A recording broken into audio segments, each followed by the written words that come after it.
Em, vamos a hacer paradas en las partes más importantes, que son la tráquea, los bronquios, los bronquíolos y por último los alvéolos pulmonares, ¿sí? Que vamos a ir a hablar un poquito de eso. Como dije, lo primero que vamos a ver es la tráquea, ¿de acuerdo? Bueno, alguien que haya leído, necesito que levante la mano o que quiera participar y me diga qué estamos viendo, que intente describirlo de lo más grande a lo más pequeño, de lo más general a lo más particular. ¿Quién se encarga? Bueno, hablo de Dale, algo. joya. Perdóname, Bueno, la ¿tu nombre cómo tráquea, era? Porque no sos Lucas, tu nombre era Sofía, Sofía, perdóname. Listo, Sofía. listo, listo.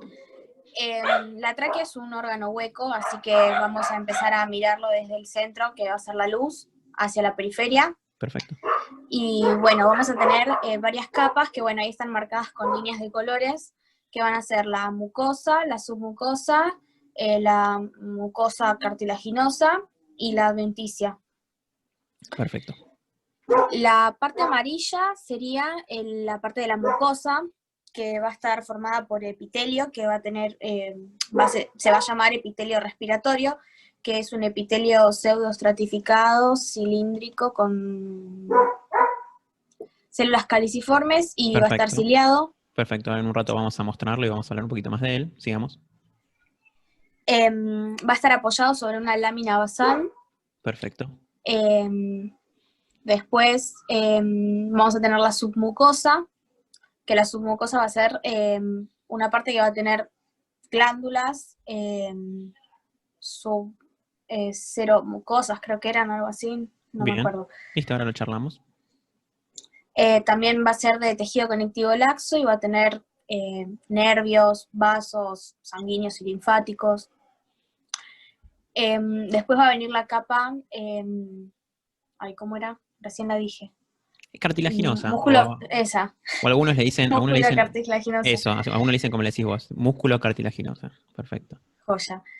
Que bueno, va a tener una capa muscular que va a dividir la capa submucosa de la cartilaginosa de músculo liso, que creo que es ese como eso, de ahí. ¿Se ve mi mouse Y ahí que bueno, está marcando? sí. Perfecto. Y bueno, después la parte cartilaginosa que va a ser de cartílago hialino, que se ve perfecto ahí. Y bueno, la última capa, bueno, ahí creo que más abajo también sigue habiendo músculo, ¿no? Sí, Músculo liso. sí. Ahora hablamos un poquito de Sí. eso. Perfecto. Y bueno, y la que sería la línea verde sería la adventicia, que bueno, la adventicia es la parte que va a unir la tráquea, también es tejido conectivo que va a unir la tráquea con el mediastino y con todo lo que se encuentra en la cavidad torácica, con la adventicia de la aorta, todas esas cosas, algo así decía el libro. No Perfecto. entendí bien, pero No, ahora lo mencionamos acá, pero lo describiste súper bien, súper claro, ¿sí? Yo voy a hacer un par de joya. aclaraciones no más, pero me parece que lo que dijiste está muy bien, muy correcto, ¿sí? Primero, lo que dijo Sofía, lo primero que dijo es súper correcto, esto de que ir desde la luz hacia la periferia, ¿sí? Esto es una manera que tenemos de organizarnos nosotros y que de ahora en adelante con los órganos tubulares nos vamos a manejar así. Después, como también así nos manejamos en los vasos, como también así nos manejábamos en el tubo digestivo que vamos a ver más adelante y en las vías urinarias. Después, esta descripción entre mucosa, submucosa, músculo cartilaginosa o cartilaginosa y serosa o adventicia, en este caso es adventicia, esto también es un patrón que vamos a ver en muchos órganos tubulares, ¿sí? Así que también es importante como adquirirlo. Como le dijo Sofía, perfecto, de vuelta. El epitelio, que lo vamos a ver a continuación, ¿sí? Que es este que está acá, eh, es un epitelio. Sofía dijo, cilíndrico, ciliado, con células caliciformes y pseudoestratificado. ¿Me equivoco, Sofía? ¿Algo más dijiste de este epitelio? No, creo que no. Dijiste todo eso. Ah, Bueno, que era el epitelio respiratorio, dije, pero nada más. perfecto, listo. Ahora quiero que alguien, que no sea Sofía, que me ayude y me diga por qué es cilíndrico, por qué es ciliado, por qué tiene ese pseudoestratificado y por qué tiene células caliciformes. O sea, cómo se ven y dónde se ven todas estas características. Yo puedo, Dale, si contame, querés. Marianela. Se denomina pseudoestratificado porque la organización de las células es de manera de que todas parece estratificado, pero todas contactan con la membrana basal. Se Perfecto. denomina cilíndrico porque Déjame sí. interrumpirte un segundo. Lo que dijiste de pseudoestratificado está perfecto, ¿sí? Pero yo te hago una pregunta, ¿sí? Esto es algo que vimos para el primer parcial, es ¿cómo vos te das cuenta que este epitelio que estamos viendo en pantalla es pseudoestratificado?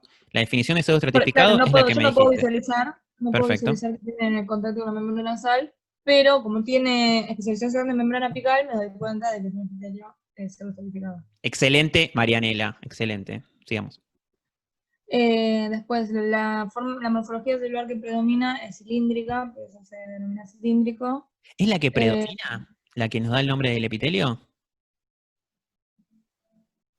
La que está hacia la luz. Claro, la masa apical. Sí. Perfecto. Ok. Listo. Excelente, sigamos. ¿Qué más? Las cilias las reconozco porque se ven por unidad, o sea, yo puedo marcar una por una. Perfecto. Y las células caliciformes se visualizan, creo que más que nada en la segunda imagen, donde ocupan un espacio HI negativo, que no se puede visualizar porque se pierden los... no, porque no se tiñen, porque no tienen carga, Perfecto. los fusilatos de carbono, y con PAS sí se podrían visualizar. Perfecto. Sí. Genial. Genial, ideal. No tengo nada que decirte. La verdad que súper bien. ¿Alguien quiere agregar algo? ¿Alguien quiere decir algo más? Yo no tengo mucho más que agregar, pero si alguien quiere decir algo más al respecto. No, Fede, yo quizás recordar que existen distintos tipos celulares y quizás eventualmente alguna que otra vez se ha preguntado. Ujú. Así que nada, pegarle una leída a qué otros tipos celulares forman parte del epitelio respiratorio, pero súper completo. Perfecto. Sí, tengamos presente, como dijo Facu, que tal vez en algunos choice pueden aparecer y demás. Sí, en la parte más de teoría, no son células que se pueden ver con HIE, o por lo menos no se pueden identificar con HIE. Células, como se llaman cepillo, tipo 1, tipo 2, o sea, léanlas, chequenlas y sepan su función. ¿De acuerdo? Súper importante. Y perdón, Fede, ¿te puedo preguntar algo ahí sobre las células? obvio. Porque justo estaba haciendo el TP y apareció un nombre de las células que no vi en ningún libro. A ver. No lo vi en el ROS. O sea, te preguntaba cuál de estas células son típicas de este epitelio, y un nombre que aparece que me sonaba raro, es así el nombre, que aparecía ahí en el choice. Células del sistema neuroendocrino difuso. ¿Es lo Perfecto. mismo que decir las de Kulczycki o no? O como se diga en ese sentido. Son las células basales esas, las células basales con gránulos pequeños. Entonces son las de Kulczycki, ¿o no? ¿O son otras? Ojo, no confundamos los términos. Las células del sistema neuroendocrino difuso, o de ahora en adelante le vamos a llamar células tipo SNED, ¿sí?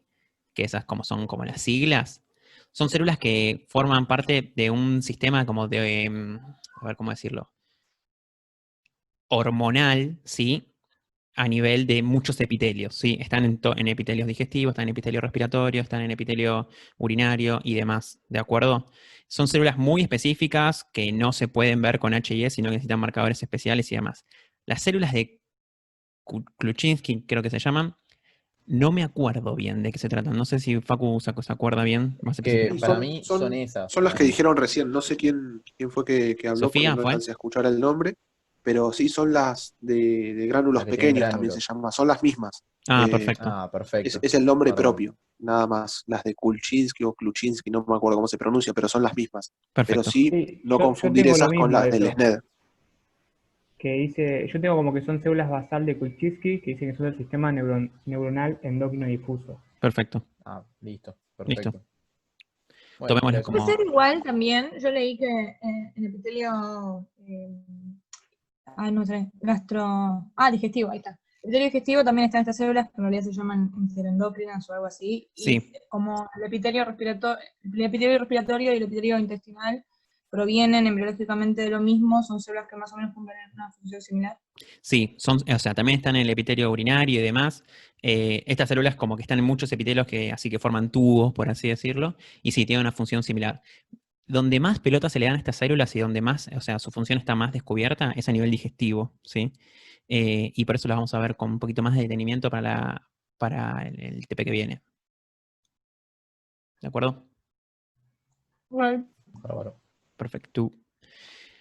Subyacente a este epitelio que veíamos acá, este epitelio cilíndrico, células ciliadas, encontramos la lámina propia, ¿sí? De esta mucosa, que como también describió Sofía al principio, muy bien, es tejido conectivo colágeno laxo, ¿de acuerdo? Estas fotos, las puse, esta es del ROS y esta es de Google. Obviamente está como coloreada por Photoshop, no es así. El microscopio electrónico te las manda más como está en la de la izquierda. Es una visión como desde la luz hacia el epitelio, ¿de acuerdo? Y lo que vemos son estas células ciliadas, estos pelitos que se ven acá, que son las cilias, y las células que están marcadas con G son las células caliciformes, ¿sí? Para que veamos más o menos cómo es la proporción de células caliciformes y células ciliadas, ¿sí? No mucho más. Acá vemos con un poco más de detenimiento la mucosa, que está acá a la izquierda, eh, y el traspaso hacia la submucosa, ¿sí? Y lo que vemos, que perdón, es lo mismo que veíamos acá, son todo el sistema de glándulas, ¿de acuerdo? Pero decir glándulas es como un poco grande, sino ¿qué porción de las glándulas son? ¿No son acinos? Perfecto, ¿y de qué tipo? Mucosorosos, o sea, son muy Mixtos. Acá lo que vemos en su mayoría son más bien serosos, ¿sí? Hay algunos que son mucosos y también se puede ver mixtos, ¿de acuerdo? ¿Sí? En general, algunos definen como hay mucosos y mixtos, ¿sí?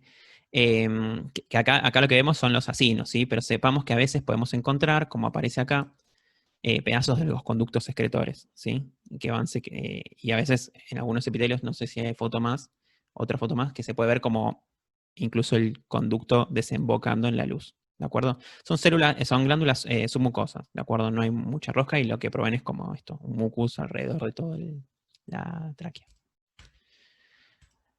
Subyacente a esto encontramos esta capa cartilaginosa que se corresponde con esta capa cartilaginosa que tiene una forma clásica en el ser humano de C, ¿de acuerdo? Y que a veces se ve recubierta con músculo, como alrededor de la misma capa, un músculo liso, ¿de acuerdo? ¿Qué es esto que vemos acá? El músculo liso, ¿sí? Y ¿cómo se llama? La capa cartilaginosa. El anillo cartilaginoso es el cartílago hialino, que es el mismo cartílago que ya vimos en la clase de cartílago hialino, ¿de acuerdo? No hay mucha vuelta con esto. Y esto fue tráquea, ¿sí? No hay mucha vuelta. Después tenemos la adventicia que nombró la compañera, que es tejido conectivo colágeno laxo, donde, como dijo, sirve para unir y mezclarse con vasos que transcurren alrededor de la tráquea y con los órganos que están adyacentes al mismo en el espacio que denominamos mediastino, como son los pulmones, la aorta, cierto pedazo del corazón un poquito más lejos, el timo y demás. ¿Puedo hacerte dos preguntas? La primera. La primera es, la tráquea, o sea, el tejido cartilaginoso se estudia como humano o como rata, porque habían hablado de que todos los años se estudiaba como la distribución de rata por un tema de preparados. ¿Acá no va a ser necesario eso? Mira, acá para mí la diferencia, esta forma de C y esta unión, lo que lo diferencia al cartílago puntualmente de la tráquea es que en las ratas tienen forma como de anillo, de círculo, todo completo, mientras que en el humano tiene esta forma de C. La verdad que no hay ninguna otra diferencia, por lo menos en la tráquea. En el pulmón vamos a ver unas diferencias más, pero para mí es importante que ustedes entiendan y adquieran lo del humano, ¿sí? Nosotros hablamos del de la rata solamente porque los preparados de la cátedra son de ratas, pero acá no usamos los preparados de la cátedra, usamos imágenes y todo, sobre todo de humanos, así que si hay alguna cuestión o algo que enfatizar, que che, esto es así, pero en realidad en el humano es distinto, lo vamos a ir aclarando. Ok, y la segunda es, no sé si esto lo vimos y me lo sentí, pero no entiendo la diferencia histológica entre adventicia y serosa. Perfecto, muy buena pregunta. Vamos a hacer así. Mira. ¿Cómo hago para compartir acá? A ver. Una pantalla, whiteboard. Perfecto. ¿Se ve ahí? Sí. Cargo. Perfecto. Tejido conectivo, colágeno. Tejido conectivo no especializado, colágeno, laxo. ¿Sí? Sí, sí. Más vasos, nervios. Igual adventicia. Ahora les hago un poquito más, ¿eh? Adventicia. Perfecto. Y ahora vamos a poner así. Este dibujo, este art attack que estoy haciendo, por favor, bánquenmelo. Y ahora esto. Más. Mesotelio.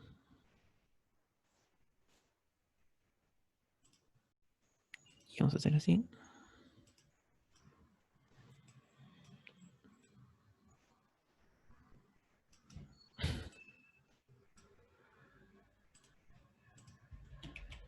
Cerosa.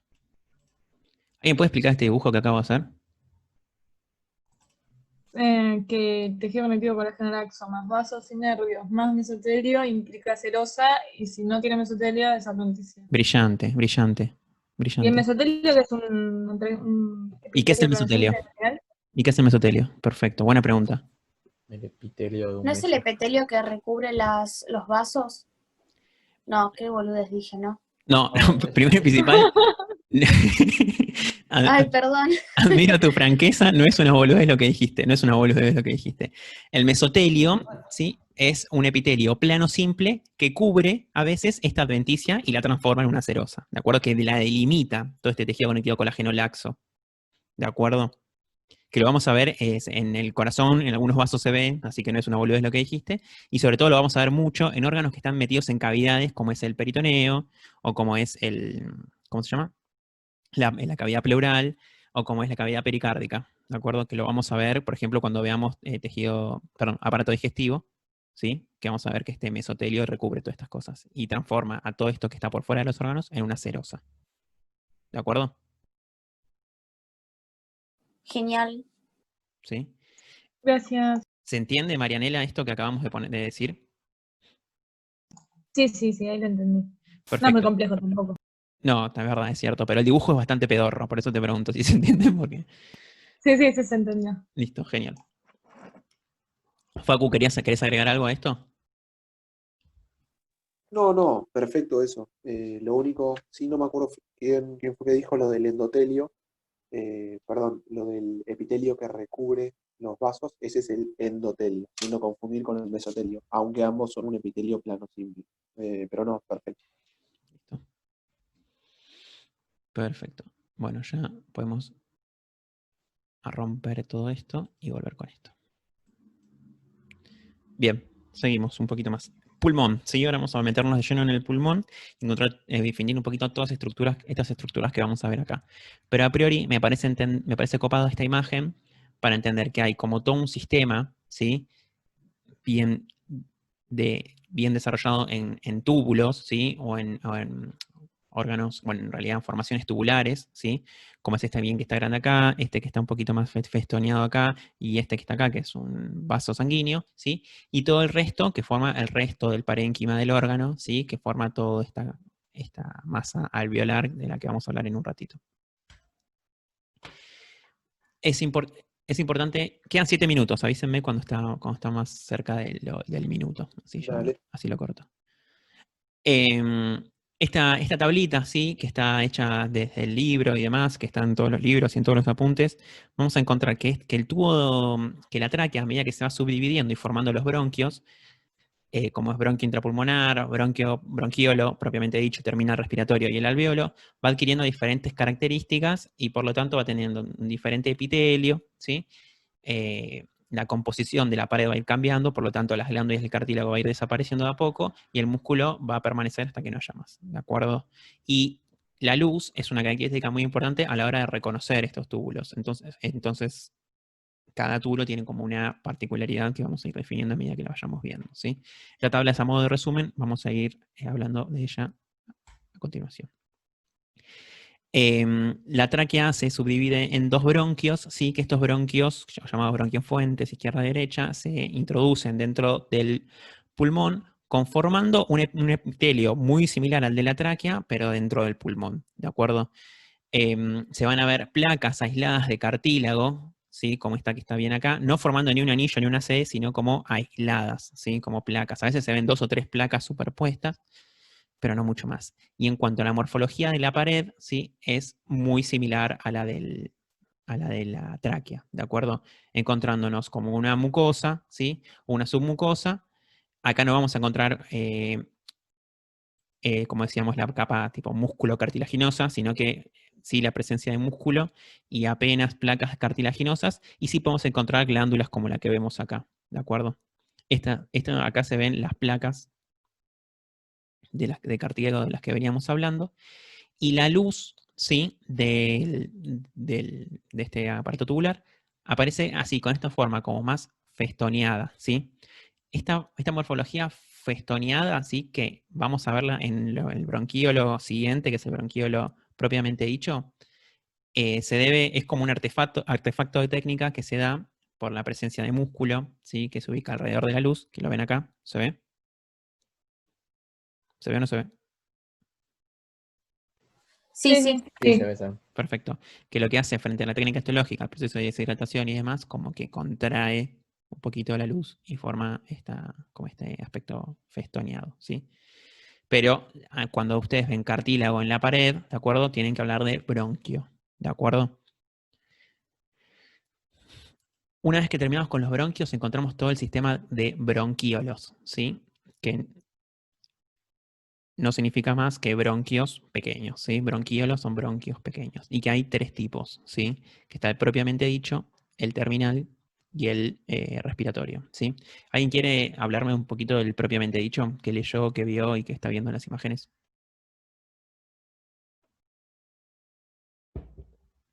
Tiene un epitelio cilíndrico simple, ciliado.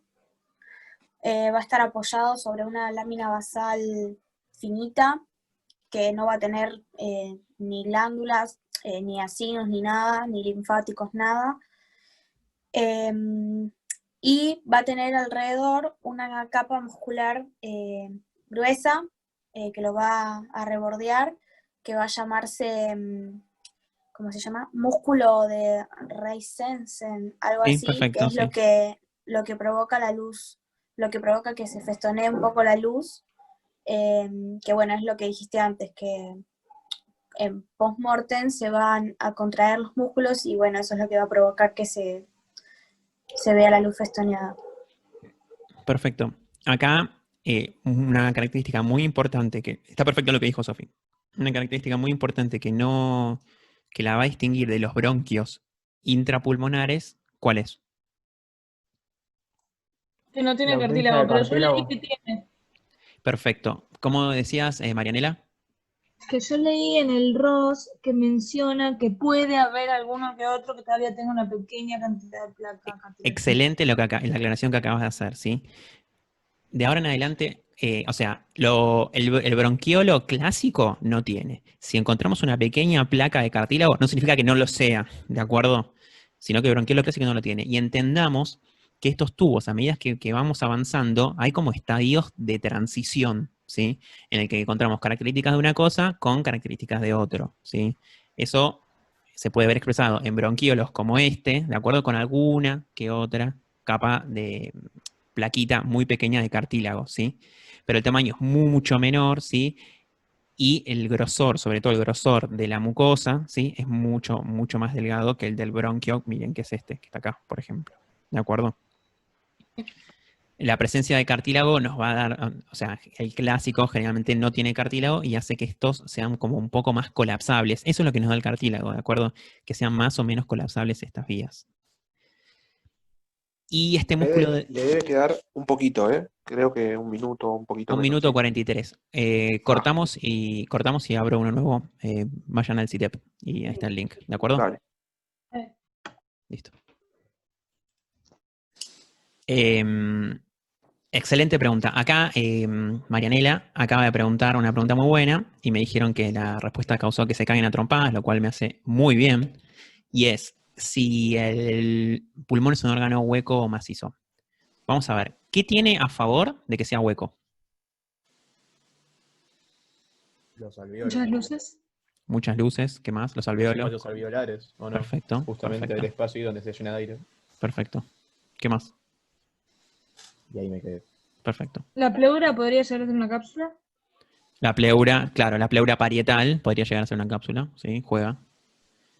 Pero eso como que no me define si es hueco o macizo. Yo ahí, tipo, justo estaba pensándola y, o sea, si vamos a definirlo algo hueco porque nada más tiene una cavidad como los alvéolos, entonces el hígado también debería ser hueco porque tiene sinusoide, o sea, son huecos llenos de sangre, o no es Eh, una asociación válida la que estoy haciendo. bueno, en un ratito hablamos. Huecos llenos de sangre, como a mí no me convence tanto, quizás. Es Pero, que, ¿para qué? digo, o Porque, sea, porque ponete si que los ponemos a sinusoides pensar, tienen, todos los órganos tienen huecos llenos de sangre. Pero, claro, es una buena. eh, pero no. En el hígado creo que a nadie le cabe la duda que es macizo, ¿sí? Mientras que, ¿qué tenemos a favor de que sea macizo el pulmón? No tiene una luz central, Bueno, perfecto, no tiene una luz central. ¿Qué más? no está dividido en capas. Perfecto, perfecto. Cerrá. Y ya está. Y ya estamos, me parece, ¿no? Eh, la, la, mm, la diferencia nosotros que hacemos o sea, es importante que poner un órgano en uno de estos cajones, en el que sea hueco o en el que sea macizo. Nosotros lo hacemos solamente para poner un orden a la hora de escribir, ¿sí? No es que a nosotros nos importa mucho si un órgano es hueco o macizo. Lo hacemos solamente para tener un orden en el momento de escribir, ¿sí? Y generalmente se denomina hueco o macizo según si tienen o no una cavidad central, ¿sí? Obvio que hay órganos que no se terminan de adaptar de todo a esta descripción. Por ejemplo, el cerebro, hueco o macizo. Y es hueco, tiene una cavidad central, sí, el sistema ependimario. Pero nosotros cuando lo escribimos más como si fuese un órgano macizo. Entonces, como que hay órganos que no se adaptan del todo. Yo sí tengo que decir si el pulmón es hueco o macizo, lo digo como macizo, ¿sí? Pero porque no tiene una cavidad central que lo recorre, sino que tiene todo un sistema de cavidades alrededor que, bueno, nada, en este caso hay aire, se da que es hueco, pero nada, me Yo, parece Fede, como medio. siempre, Perdón, dale. no, para sumar un poquito esto, yo siempre desde la escuela lo describíamos como órgano de tipo esponjoso, que se caracterizaba por no presentar una única cavidad central, sino múltiples cavidades de distinto tamaño, pero sí presentaban una pleura que lo recubre, en este caso la pleura visceral, que puede actuar, por así decirlo, como una cápsula. Entonces, siempre, por lo menos yo lo describí de esa forma, un órgano de tipo esponjoso que presenta múltiples cavidades de distinto diámetro y no una única cavidad central. Pero sumando un poco a esto que decía Fede, creo que lo importante es poder reconocer las distintas estructuras, más allá de encasillar si es hueco macizo, que eso es algo que nosotros utilizamos para poder estudiarlo y ordenar un poco el estudio del órgano. Entonces, desde el punto de vista histológico quizás no es tan relevante decir si es hueco macizo, sino poder encontrar todas las cosas que hay que encontrar. Perfecto, perfecto. No creo que haya respondido la pregunta de la manera que ustedes querían, tal vez decir uno o el otro, pero creo que es una respuesta en sí misma. No sé, ¿alguien quiere decir algo más respecto a este tema? No. ¿Alguien se quiere cagar a piñas? Que al final siempre depende del autor y listo, tipo, básicamente. Sí, pero, o sea, más allá de eso, hay como un razonamiento atrás, ¿no? Y nada, lo que importa es eso. Pero bueno, nada, no mucho más que decir del tema. Volviendo un poquito al bronquiolo propiamente dicho, nada, esta morfología festoneada, ¿sí? La presencia de músculo en su pared, este músculo que la compañera decía músculo de Reisensen, que es que acá tiene un nombre propio, ¿sí? Pero es el músculo responsable de que estas vías tipo aéreas se ocluyan, ¿sí? Frente a la excitación de este músculo, que es algo típico de algún tipo de asma bronquial, ¿sí? O también tipo, es la base fisiológica de muchas enfermedades. El asma es una, pero hay otras también que cursan con esto, la anafilaxia, por ejemplo, y demás. Y no mucho más que decir del bronquiolo propiamente dicho. Dentro de los bronquíolos es el que tiene la luz más grande, generalmente. ¿Te puedo hacer una pregunta? Dale. Yo he leído también que había como unas células de Clara, Perfecto. ¿puede ser? Sí, células de Clara o también células clap cells, también se le dice. ¿Alguien sabe para qué sirven? ¿Qué son? Yo tenía entendido que Secretan tenían... el surfactante, que es lo que produce que no se colapsen los alvéolos. Secretan que un tipo de surfactante, ¿sí? No es el surfactante que vamos a ver más Ah, adelante, ¿sí? Sino que una proteína de tipo Faltan, Tienen surfactante. ¿puede si ser? no, Perdón, hablaron mucho a la vez, no entendí. ¿Un pseudosurfactante puede ser? A ver, ¿cumple la misma función que el surfactante? Sí. ¿Tiene la misma composición? No. Eso No. es lo que- No se denomina como un tipo de antitensinógeno o algo así. Agente tensioactivo, ¿o no? Claro, Eso. tal cual. Tensioactivo es. No sé qué Agente define otro. tensioactivo es lo mismo, o sea, es lo mismo que sí es surfactante. O sea, es un líquido, sí, que evita el colapso, pero no mucho más, sí. Tiene la composición química, la manera de sintetizarse es ligeramente diferente al surfactante conocido que secretan los neumonocitos tipo 2, que vamos a hablar en un ratito, ¿sí? Pero sí, ¿Y a estas secretan algo células similar, ¿sí? hay que mostrarlas, buscarlas en separado? No. Son células como que también distribuidas a lo largo de todo el epitelio de los bronquiolos y no se ve con HIE, no la podemos distinguir, sino con alguna técnica especial como inmunohistoquímica y demás. Igual no están solo en los bronquiolos, o sí. Tipo, yo vi que estaban también en el epitelio traqueal. Están en todos lados. flasheando ya. Tal cual, Claro, tal cual. están en No, todo. no en todos, pero la síntesis del surfactante es más importante en los bronquiolos, ya que es la vía aérea colapsable, por así decirlo. La otra no se va a colapsar, por más que no tenga. Claro. No, pero, o sea, está bueno saber que, por ejemplo, o sea, va a haber esas células en la tráquea y va a Ojo. haber las alveolares en otro. Sí, ojo que en la tráquea la proporción es mucho más pequeña, ¿sí? Sí, me imagino. Perfecto. Cuando hablamos de bronquiolo terminal, ¿saben por qué se le dice terminal? Porque después se divide Porque en dos, termina que la son- porción conductora. Perfecto, Claro. porque termina la porción conductora de la vía aérea. ¿Y qué porción empieza? La respiratoria. ¿Y qué significa ese cambio? Perfecto, Que acá se produce la hematosis. O sea, perfecto, es donde va a producirse la hematosis. perfecto. ¿Y qué es hematosis? El intercambio de Cambio gases. gaseoso. Claro. Perfecto. Perfecto. Como podemos ver, algunos cambios vamos a observar respecto al bronquiolo propiamente dicho. Primero, esto es importante, a medida que vamos avanzando en el árbol bronquial, la altura del epitelio, ¿sí?, va disminuyendo, ¿sí? De ser un epitelio ciliado, cilíndrico, pseudoestratificado, a ser un epitelio simple, a ser un epitelio cúbico, ¿de acuerdo? Como podemos ver acá, ¿sí? Y después, finalmente, más adelante, veremos que es plano, ¿de acuerdo? El grosor de la pared de este bronquiolo es mucho más delgado, ¿de acuerdo? No, ya encontramos muy pocas, si es que aparece alguna que otra glándula, ¿sí? Y la capa de músculo también es fina, ¿de acuerdo? Que en proporción de la pared es como es como grande, ¿de acuerdo? Pero son 2 o 3 fibras musculares superpuestas, no mucho más, ¿de acuerdo? Y a veces van acompañados de vasos, y acá está, por ejemplo, de un vaso arterial, ¿de acuerdo? No mucho más que decir del bronquiolo terminal, no sé si Facu quieres agregar algo. No.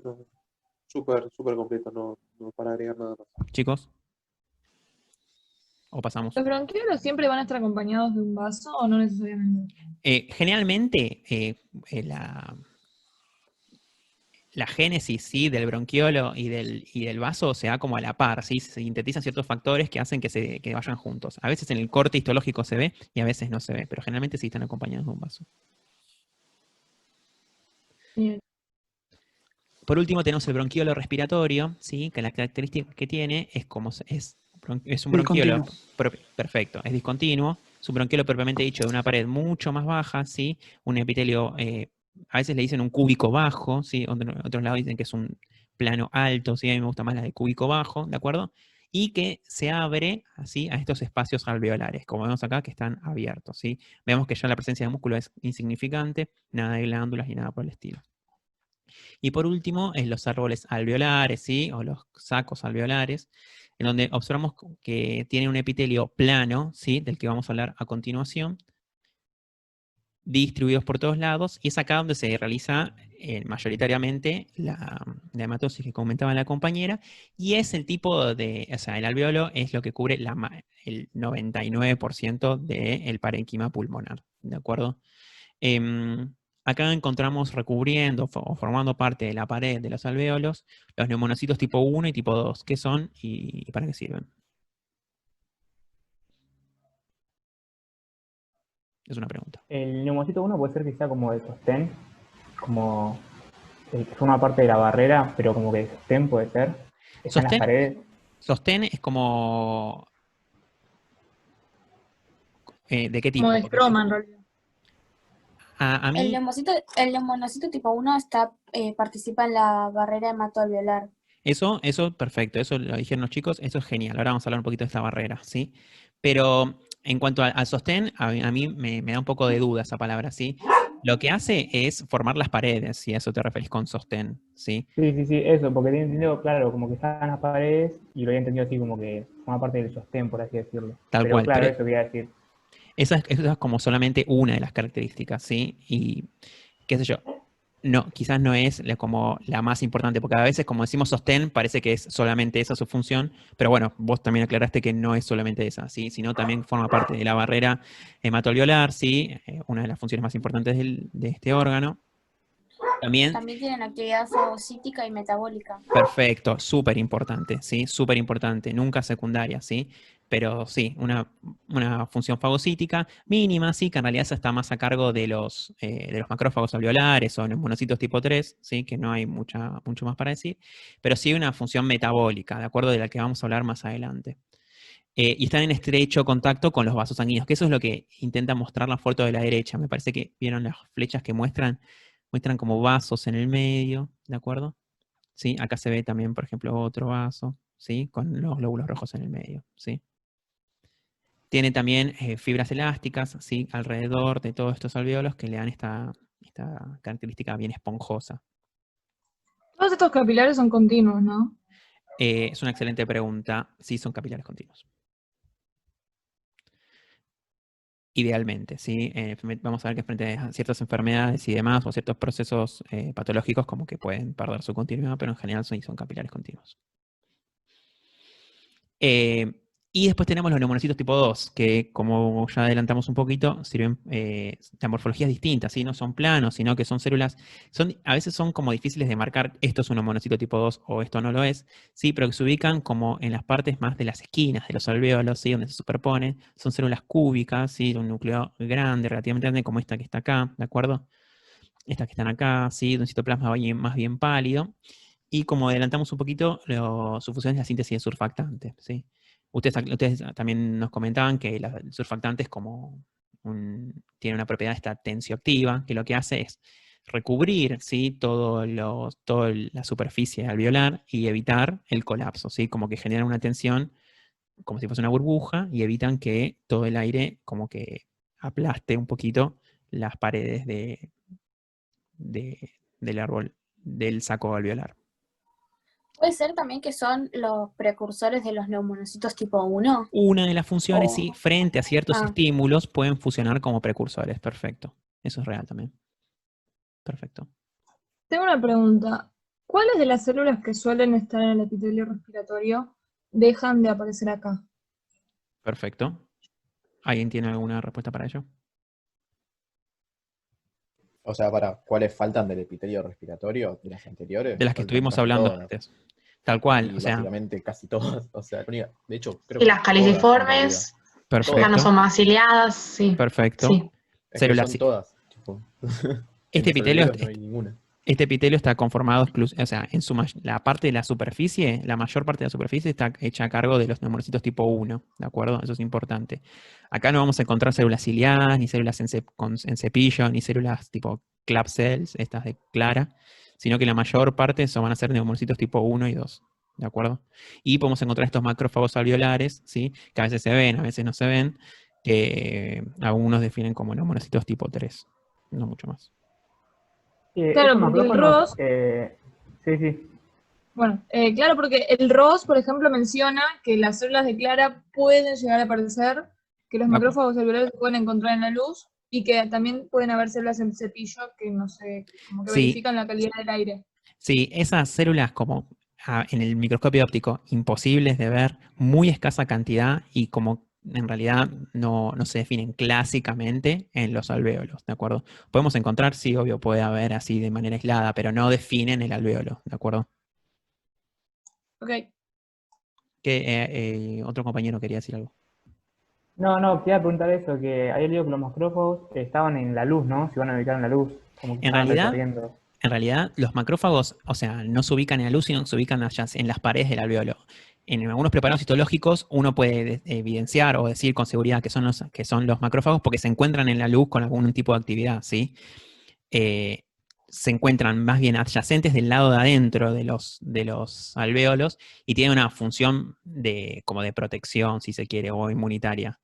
¿De acuerdo? Son estos macrófagos los que se ven aumentados en pacientes fumadores o con procesos crónicos de la vía aérea y no mucho más. A veces adquieren algunos colores, ¿sí? Y son los que dan, en los pacientes que viven en las ciudades con smog y demás, los que dan un aspecto más negro, más negruzco a los preparados, o incluso al preparado in vivo. Pero no mucha historia más. Genial, gracias, Fede. No, nada. Yo tengo una pregunta medio boluda, Dale. pero ¿qué técnica es la de la derecha, la que vemos? ¿Cómo se llama? Bueno, ¿alguien quiere decirlo? Acá podemos evidenciar las fibras elásticas, ¿sí? Ah, no, elásticas, ¿verdad? Hay fibras ¿No es elásticas y fibras resorcina reticulares, ¿sí? Pero acá podemos evidenciar las fibras elásticas. Puede ser resorcina fucsina, Puede ser que resorcina muestra las fucsina. fibras. Perfecto, perfecto. Porcina también. Sí, pero esta es resorcina fucsina. Bueno, sí. Perfecto. Perfecto, gracias. Esta diapo está hecha para mostrar un poquito lo que es la barrera hematoalveolar o hematogaseosa, ¿sí? Que lo que vemos es el glóbulo rojo formando parte del contenido del capilar, mientras que por otro lado tenemos las paredes del alvéolo, ¿sí? Y tenemos lo que es propiamente la barrera. Esta barrera es muy importante porque entender esta barrera y entender las propiedades de la barrera nos va a llevar en años ulteriores a entender la base fisiopatológica de muchos tipos de enfermedades que dificultan este intercambio, ¿de acuerdo? Vamos a definirla desde la parte desde el vaso hacia el alvéolo. ¿Quién la quiere nombrar las diferentes capas? Yo puedo. Dale. Empieza con las células endoteliales del vaso, Perfecto. del capilar. Los voy marcando, Después ¿sí? sigue con lo que es la lámina basal del vaso. Puede Perfecto. haber tejido conectivo interpuesto. Perfecto. Después continúa con la lámina basal del epitelio alveolar. Sí, Los neumonocitos, uno. sí. Y la luz del alveolo. No sé si es el 1 o el 2. No, es el 1, es el 1. Lo que forma la barrera Ok. es el 1, ¿sí? Y algunos definen también, que es importante, la capa surfactante, ¿sí? Como parte de la barrera hematoalveolar. ¿De acuerdo? Sí. Perfecto. Es importante entender que este tejido conectivo que vos nombraste, o espacio intersticial y demás, a veces surge de la fusión, ¿sí? De las láminas propias de ambos epitelios. ¿De acuerdo? Fede, una pregunta. Sí. Entonces en la barrera tenemos surfactante, pero no tenemos neumonocitos tipo 2. Exactamente. Los neumocitos tipo 2 lo que hacen es secretar el surfactante, ¿sí? Y distribuirlo a lo largo de todas las paredes del alvéolo, pero no forman parte de la barrera hematoalveolar. Perfecto. Sí, Perfecto. sí, el Gracias. surfactante, como aclaraste vos. Fíjense que en realidad la barrera es las capas que tiene que pasar la molécula de oxígeno y la molécula de dióxido de carbono en sentido inverso para llegar desde la sangre hasta el espacio alveolar. Entonces, sí o sí, el surfactante en una persona normal tendría que formar parte de esta barrera, ¿no es cierto? No sé si fui claro hasta ahora con esa aclaración. Sí, ¿el Sí, agua sí. también o no? ¿Perdón? ¿El agua también forma parte de la barrera? En realidad no se la define como parte de la barrera. Hay ciertos procesos, ¿sí? Como la humidificación del aire y demás, que hacen que esta parte ya en realidad del agua no forme parte de la barrera. Pero si queremos ponernos específicos, ¿sí? También el plasma forma parte de la barrera, la membrana Claro. plasmática del glóbulo rojo y demás, ¿sí? Pero en general no se la define el agua como parte de la barrera. No. Ok. Muy bien, esta barrera es súper importante, súper preguntada, ¿sí? Ténganla, estudienla y sépanla porque es el ABC. Este cuadro es un poco a manera como de resumen, ¿sí? De mostrar lo que estuvimos hablando recién, ¿sí? Este cuadro es del Ross. Vemos la tráquea y vemos, por último, toda la distribución del árbol bronquial hasta los alvéolos. Y por otro lado, vemos que el epitelio va disminuyendo su altura, ¿sí? De un epitelio pseudoestratificado ciliado hasta un epitelio plano y en el medio bajando, ¿sí? Acá tenemos un cúbico bajo, acá tenemos un cúbico un poco más alto y acá, francamente, un cilíndrico simple para luego llegar a ser como pseudoestratificado, ¿de acuerdo? Por otro lado, también vemos que las células caliciformes que vemos acá, en esta columna, como que van disminuyendo. Este cuadro está bueno por eso. Esta línea que está acá separa lo que es los bronquiolos, ¿sí? Todo este espacio es bronquiolo, y estos son los alvéolos, de todo el árbol como más de conducción. ¿De acuerdo? Células ciliadas, como decíamos, van disminuyendo. Esto responde un poco a la pregunta que de la compañera de qué células del epitelio respiratorio están ausentes en los alvéolos. Las glándulas, como mostramos, están disminuyendo también. El cartílago hialino, fíjense que en el aparato de bronquiolos en adelante clásicamente no aparece, ¿sí? El músculo liso, que está presente a lo largo de casi todo el sistema bronquiolar, ¿sí? Y después termina desapareciendo en los alvéolos. Y las fibras elásticas, que son propias de casi todo el árbol bronquial. ¿Se entiende este cuadro? Ahora sí. Perfecto. Antes lo vi en el seminario y me quedé como... No lo sé, Rick, parece falso. No, pero está piola. A mí me parece piola, véanlo, o sea, para mostrar cómo a medida que avanzamos en el árbol bronquial va cambiando la configuración del epitelio. Ahora unas preguntitas, ¿sí? Tenemos una foto de un pulmón y una foto de un pulmón afectado, ¿sí? La pregunta que se hacen acá los chicos es ¿qué parte del pulmón parece estar afectada en la imagen B? ¿Sí? Las opciones son bronquios intrapulmonares, bronquiolos propiamente dichos y terminales, bronquiolos respiratorios y alvéolos y todas las estructuras mencionadas previamente, ¿sí? Pongan en el chat cuál les parece y charlamos un ratito por qué. Voy a prender la luz y vengo, no se vayan.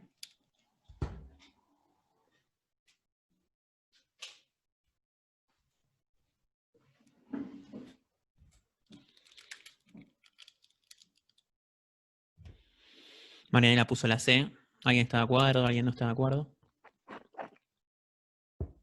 ¿Se entiende la pregunta o no? Sí, se entiende. Igualmente yo admito que pongo la C porque veo alvéolos. O sea, no sé por qué los bronquiolos estarían afectados, pero O sea, capaz que como sí, capaz que respondería. no, pero en la imagen solo muestran Claro. alvéolos tal cual. Perfecto, sí. Bien, estamos todos de acuerdo con eso. Es la C. Perfecto. Y aparte es la C, ¿viste? Como que tiene como un peso. ¿Cuál de estas le parece que podría ser una causa válida? ¿Sí? A dice excesiva secreción de surfactante. B dice excesiva degradación de fibras elásticas. C dice fallo en la barrera hematoalveolar. Y D dice excesivo engrosamiento de las paredes alveolares.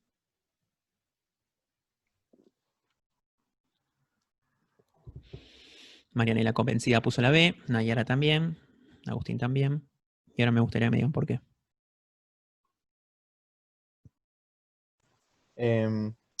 Yo lo pensé así porque vemos como un cambio de morfología entre ellos y los que los unía, entre comillas, o le daba una forma en las fibras elásticas. Bueno. Sofía puso la A. Sofía, que ya no es más Lucas, que se cambió el nombre. Sí, aproveché cuando terminó el Zoom anterior. Contame, Yo ¿por qué puse pusiste la la A A? porque el surfactante no era lo que como que permitía que hacía que los alvéolos no se colapsen, ¿no? Perfecto.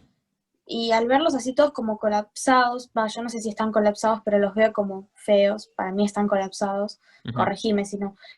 Al verlos así siento como que, bueno, por ahí con un exceso no, pero dice excesiva secreción. Bueno, pero en un exceso no también sería malo, ¿o no? En un exceso es malo, eso estamos seguros. Acá, lejos de estar colapsada la imagen, para mí están sobredistendidos, ¿sí? Fíjate que el espacio aéreo es mucho mayor, ¿sí?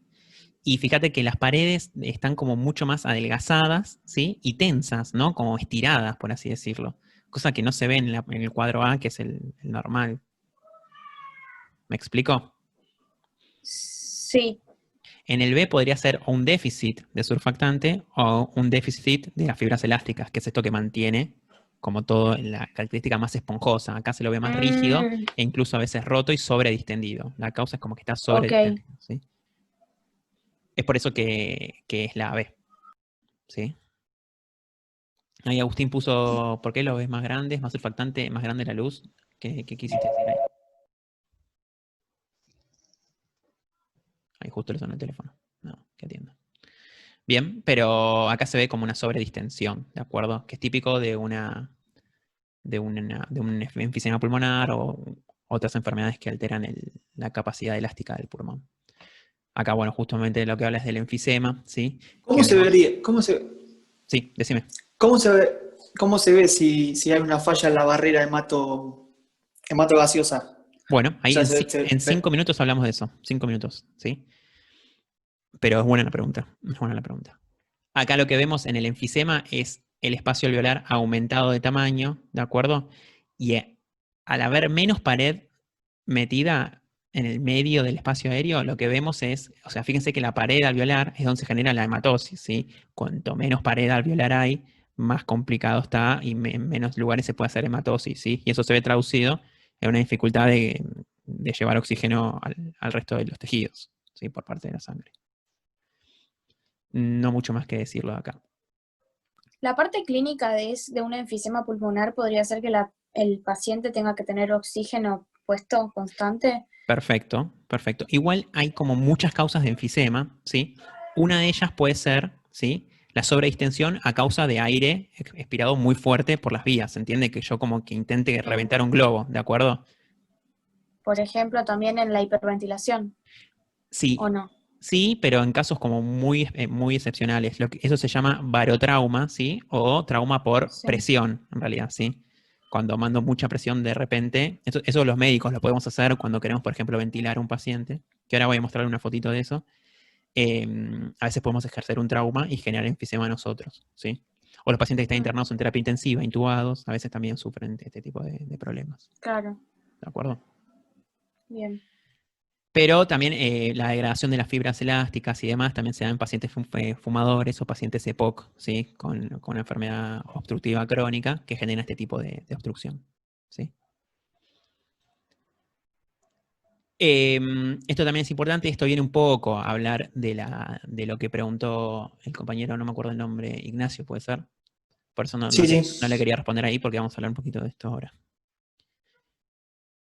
La pregunta es qué parece está ocurriendo en la imagen de abajo, ¿sí? De vuelta, arriba una imagen relativamente normal, abajo una imagen patológica, ¿sí? ¿Qué es lo que ustedes creen que podría estar pasando en la imagen de abajo, ¿sí?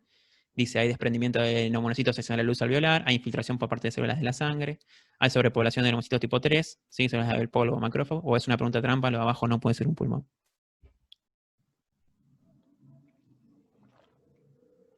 Al chat y por qué.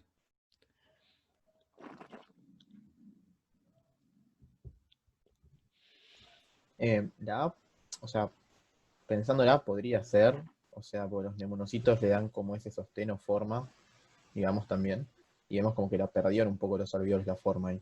Bueno, O sea, son parte de la barrera esa. Pero bueno. la verdad que está heavy esa, ¿eh? No se entiende mucho, ¿eh? Muy bien. Marianela tiró una marcha atrás y puso la A y puso la B. ¿Querés contarnos, No, Marianela? no, porque pensé que la A era esta, tipo, pensé que la primera, o sea, pensé que era parte de la pregunta, el desprendimiento no masitas. O sea, no lo llegué a leer. Perfecto. Pero para vos, ¿cuál es la correcta? La B, la la que dice. célula sanguínea. Perfecto. Tipo, ¿Y por qué? hasta aparece en la médula ósea, como la distribución de las células.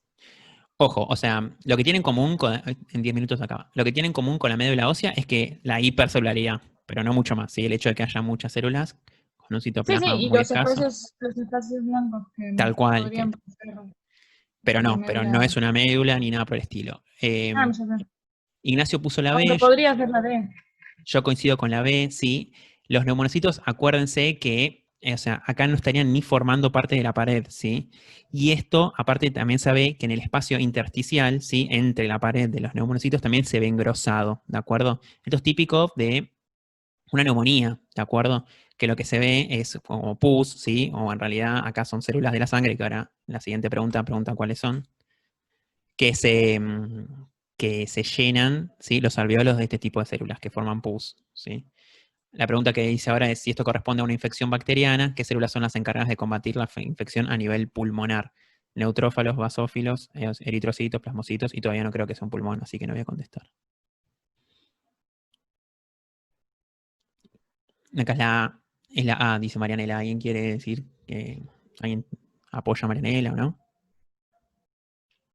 Yo ya me olvidé de eso, así que no puedo Sí, contestar. es la A para mí. Es la A, definitivamente es la A. Perfecto. Apoyamos a Marianela. Perfecto, listo. No sé la Yo correcta, también. pero Marianela tiene razón.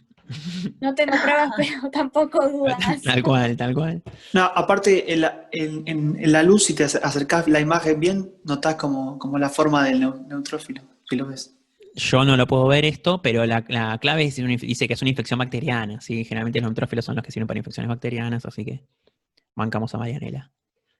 Esto es típico de una neumonía, ¿sí? Como dice acá arriba, ¿sí? Que se ve el espacio aéreo como lleno de todos estos neutrófilos, ¿sí? Que se traduce en pus, ¿sí? Y esto es lo que se suele ver en una radiografía de tórax, ¿sí? Esto dificulta muchísimo, aparte de ser un foco infeccioso y las complicaciones que genera eso, dificulta muchísimo la hematosis, ¿sí? Porque el espacio aéreo no está lleno.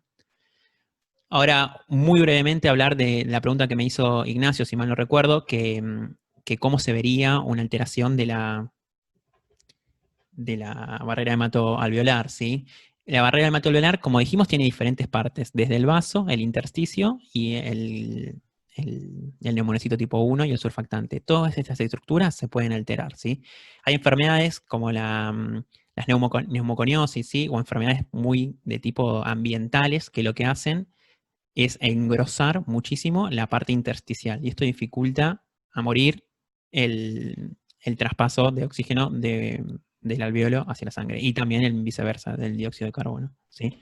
Tipo de enfermedades muy, muy, muy frecuentes y muy ligadas al trabajo, ¿sí? Son enfermedades de tipo laborales que se descubrieron cuando la gente trabajaba en chimeneas y demás, por ejemplo, la asbestosis y demás. Después, hay enfermedades de los vasos, ¿sí? Que se llaman vasculitis, que lo que hacen es engrosar o dejar de ser tan permeable en algunos capilares, ¿sí? Que también, ¿sí? Son enfermedades más de tipo reumatológicas. Más adelante las van a conocer. Y hay enfermedades propias del surfactante y demás, que lo que hacen es dejar que dejen de sintetizar el surfactante, o sea, que se no sintetice el surfactante y eso dificulta mucho la expansión y sobre todo la hematosis, ¿de acuerdo? Ustedes estudiaron en el embrio, ¿no es cierto? La maduración pulmonar fetal, ¿o no? Sí, Sí. un poco. Y vieron No me acuerdo mucho. cómo se puede Hay estimular, ¿no es cierto? Sí, hay una patología que es como la más normal del pulmonar, que es que nacen sin suficiente cantidad de surfactante con los pulmones colapsados. Perfecto. Los prematuros. Perfecto. ¿Y saben a partir de qué semana y cómo se puede como acelerar esta maduración? Puede ser, 24, no sé, ¿puede ser? no quiero tirar 26. cualquiera, pero con cortisol puede ser cualquiera tire.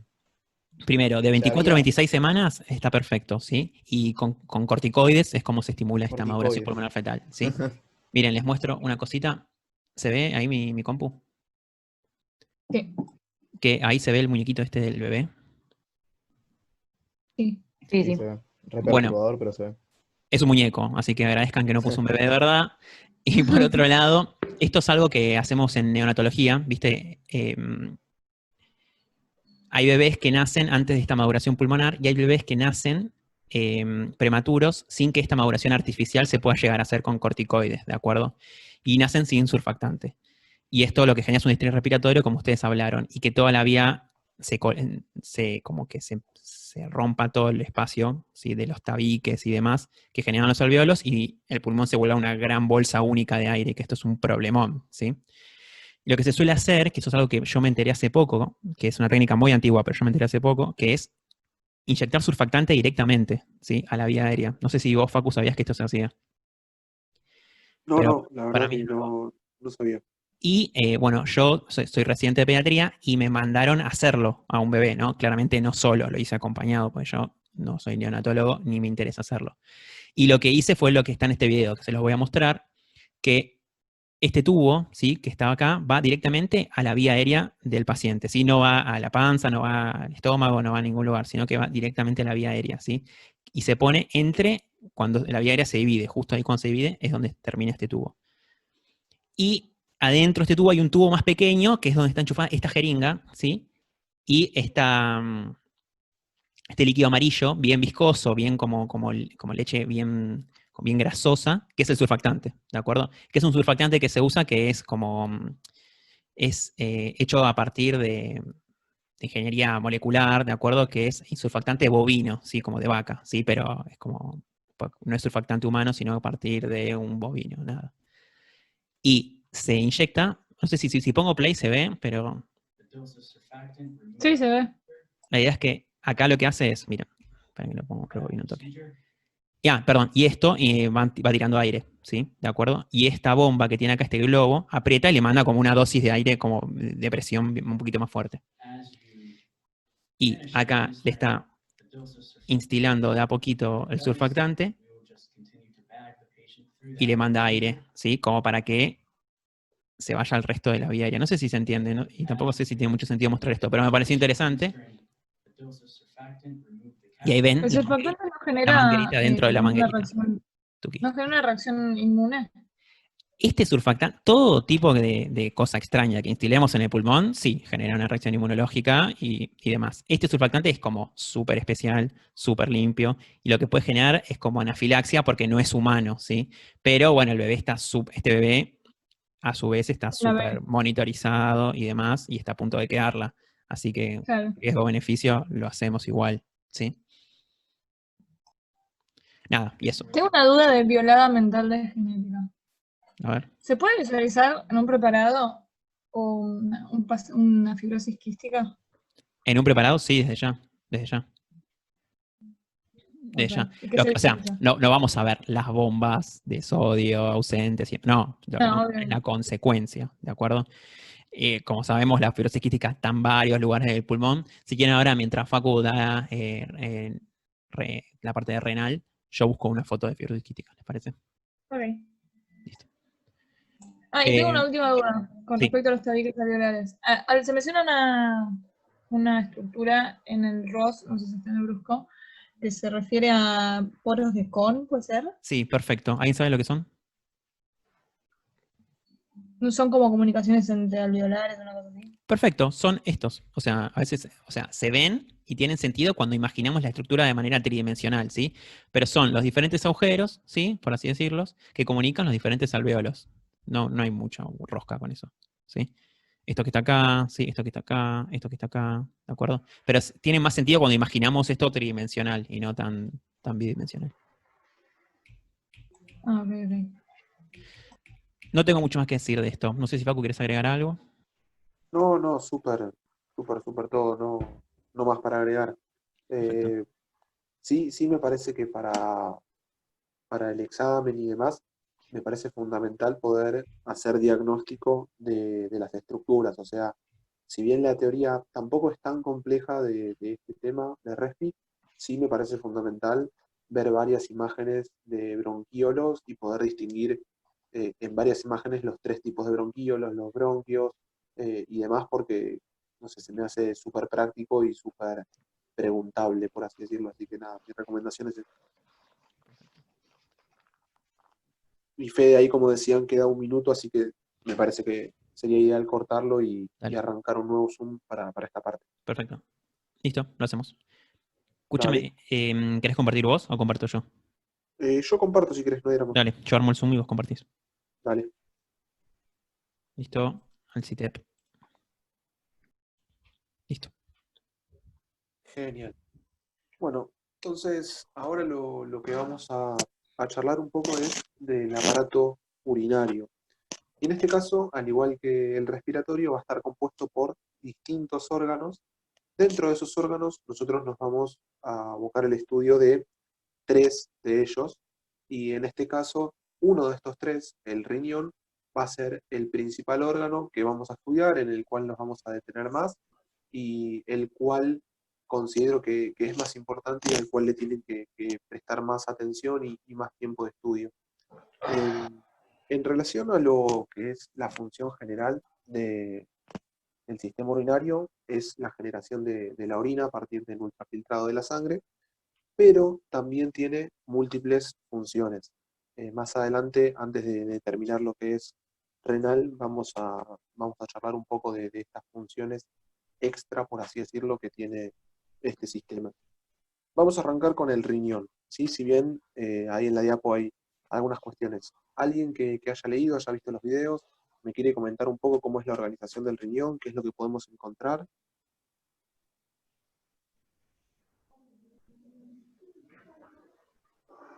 Yo no vi los videos, cuenta. Puedo hacer Bueno, una descripción. bueno, no hay drama, no hay drama, lo vamos charlando y así va saliendo. En esto de ¿Nefrona? bien, ahí escuché un concepto, el concepto de la nefrona. Bien, eso es algo de lo que vamos a charlar. En esto de órgano hueco macizo, es un órgano macizo que presenta una cápsula, ¿sí? Las cápsulas en general son de tejido conectivo, colágeno denso no modelado, y en el riñón vamos a poder distinguir dos zonas muy marcadas. Una externa, que va a ser la corteza, y una interna, que es la médula. La corteza va a ser acidófila intensa, en tanto que la médula va a presentar una acidofilia un tanto más pálida. Y, adicionalmente, vamos a encontrar en cada una de estas porciones distintas porciones de la nefrona. Eso es algo que mencionaron recién. La nefrona es la unidad funcional del riñón y es lo que vamos a encontrar a lo largo de todo el riñón. Lógicamente van a haber distintas estructuras asociadas, como son los túbulos colectores y un montón de vasos sanguíneos, pero la unidad funcional que vamos a encontrar en el riñón es la nefrona. Van a leer que dependiendo la ubicación de la nefrona, existen nefronas corticales, subsamedulares, y lo que cambia es la longitud de sus porciones, y esto tiene una importancia más bien fisiológica, y desde el punto de vista histológico no vamos a hacer un estudio distintivo dependiendo de la nefrona, porque la nefrona es exactamente igual sin importar dónde se encuentre desde el punto de vista histológico. Ahora, este es un esquemita bastante sencillo de la nefrona. Esta nefrona está representada en color amarillo y en color verde está representado lo que es un túbulo colector, el cual no forma parte de la nefrona, pero también vamos a encontrarlo a nivel del riñón. ¿Alguien sabe cómo está compuesta la nefrona o qué porciones tiene? Más o menos está Más o formada menos. por el corpúsculo renal, Perfecto. por un túbulo contorneado proximal, un asa de Henle que tiene dos engrosamientos y dos partes finas, una que desciende y otra que asciende, y un túbulo contorneado distal que se encuentra en la corteza junto al contorneado proximal. Perfecto, perfecto. Lo que nosotros vamos a tener que hacer es poder reconocer las distintas porciones de la nefrona en el preparado. Y como bien mencionaron recién, todos estos son los componentes de la nefrona. Y para el estudio del riñón, lo que conviene hacer, y lo más sencillo, es encontrar todas las estructuras que se encuentran en corteza y después buscar todas las estructuras que se encuentran en médula. Lo primero que tenemos que encontrar es el corpúsculo renal. Y el corpúsculo renal va a estar compuesto por dos estructuras. ¿Alguien sabe cuáles son esas dos estructuras que forman el corpúsculo renal? El La glomérulo cápsula de renal. Bowman y el glomérulo renal. Excelente, excelente. El glomérulo renal son capilares, capilares de tipo fenestrado. Nosotros en este esquemita tenemos una arteriola aferente, después tenemos una red de capilares y posteriormente una arteriola eferente. El sitio en el cual ingresan y salen los vasos va a corresponder al polo vascular del corpúsculo renal. Todo eso es el glomérulo renal. Y por el otro lado, la cápsula de Bowman, que tiene dos porciones. Una hoja parietal, compuesta por un epitelio plano simple, y una hoja visceral, compuesta por una célula muy particular. ¿Alguien sabe cómo se llama esa célula particular? Podocitos. Perfecto. Los podocitos forman parte de la hoja visceral de la cápsula de Bowman. Y estos podocitos envían prolongaciones, denominadas pedicelos, que van a formar parte de la barrera ultrafiltrado glomerular. Después, asociado a lo que vamos a encontrar en corteza, tenemos los dos túbulos contorneados, el proximal y el distal. En tanto que las otras estructuras de la nefrona, es decir, las asas gruesas y delgadas de Henle, las vamos a encontrar en médula. Entonces, en este caso estamos viendo una imagen, ¿sí?, tenida con HIE, en donde vemos que predomina una acidofilia, y también vemos distintas estructuras tubulares en distinta incidencia de corte. Asociado a esto, y yo les voy a hacer estos círculos, estas estructuras corresponden a los corpúsculos renales, estructuras que hacen diagnóstico diferencial de riñón. Y adicionalmente hacen diagnóstico de que nos encontramos en corteza. El corpúsculo se encuentra solamente en la corteza. Ahora, siguiendo, ¿sí?, en el estudio de este corpúsculo, vamos a encontrar este esquema que está bastante lindo y podemos encontrar distintas cosas. Tenemos una arteriola eferente, como les mencioné, unos capilares glomerulares, que son capilares de tipo fenestrados, y una arteriola eferente. Ese corresponde al polo vascular del corpúsculo. Y posteriormente tenemos en amarillo las células de la cápsula de Bowman, ya sea la hoja parietal y la hoja visceral. Entre estas dos hojas vamos a encontrar un espacio que se va a ver He negativo, que corresponde al espacio urinífero o espacio de Bowman. Van a ver que existen otras células, como son las células mesangiales, intra y extraglomerulares, que son células las cuales no se sabe del todo su función y a su vez no las vamos a distinguir con técnicas de HI. Ahora, fíjense esta imagen, ¿sí? En esta imagen vemos un corpúsculo renal, y en este corpúsculo renal vamos a encontrar todas estas células, que yo les voy a marcar acá, todas estas, ¿sí?, que vamos a encontrar acá, corresponden a células endoteliales de los capilares, a podocitos y a células mesangiales intraglomerulares. Todo esto no lo vamos a poder distinguir con estas técnicas. Siempre hay que hacer técnicas específicas. Y adicionalmente vamos a encontrar estas células de acá que corresponden a un epitelio plano simple formando parte de la hoja parietal de la cápsula de Bowman, quedando ese espacio He negativo entre la hoja visceral y parietal, llamado espacio urinífero o espacio de Bowman. ¿Se va entendiendo por acá lo que es el corpúsculo renal? Sí. Perfecto. Genial. Esta es una esquemita, ¿sí?, que está bastante lindo, en donde podemos ver un podocito, ¿sí?, la célula en amarillo, y podemos ver cómo emite esas prolongaciones, ¿sí?, que son prolongaciones primarias, secundarias y terciarias, denominadas pedicelos, y el espacio entre pedicelo y pedicelo va a ser la ranura de filtración, junto con el endotelio con poro y la membrana basal, forman la barrera de ultrafiltrado glomerular. Y así como dijo Fede, el concepto de la barrera hematoalveolar y su indemnidad, muy importante en la fisiología, y cualquier estructura, o mejor dicho, cualquier noxa que la altere va a traer un montón de patologías asociadas. Acá sucede exactamente lo mismo. El correcto funcionamiento de esta barrera es fundamental y cualquier alteración a nivel de esta barrera va a traer distintas alteraciones clínicas. ¿Venimos bien hasta acá? ¿Alguien quiere hacer alguna duda? ¿Alguna Yo consulta? tengo una duda con los componentes de la barrera. Bien. Sería endotelio de los capilares fenestrados, membrana basal glomerular y la hoja visceral de la cápsula de Bowman. Sí, más precisamente la ranura de filtración, porque si uno habla de hoja visceral, está hablando del podocito. Y lo que realmente forma parte de la barrera es la ranura de filtración, que es el espacio entre los pedicelos, que son las prolongaciones de los podocitos. Ok, entonces sería el espacio interpedicil. Exactamente, exactamente. Siempre recordando que el capilar es de tipo fenestrado, que presenta los poros a nivel del endotelio con membrana basal continua. Ok, y el ROS agrega también que componentes de la barrera son el glucocáliz del capilar y el espacio subpodocitario. ¿Eso no es necesario saberlo? Bien, eso es como mencionaba Fede antes con lo del tema del surfactante. Hay veces que se agregan estos componentes, la realidad es que el glucocálix puede que lo tomen como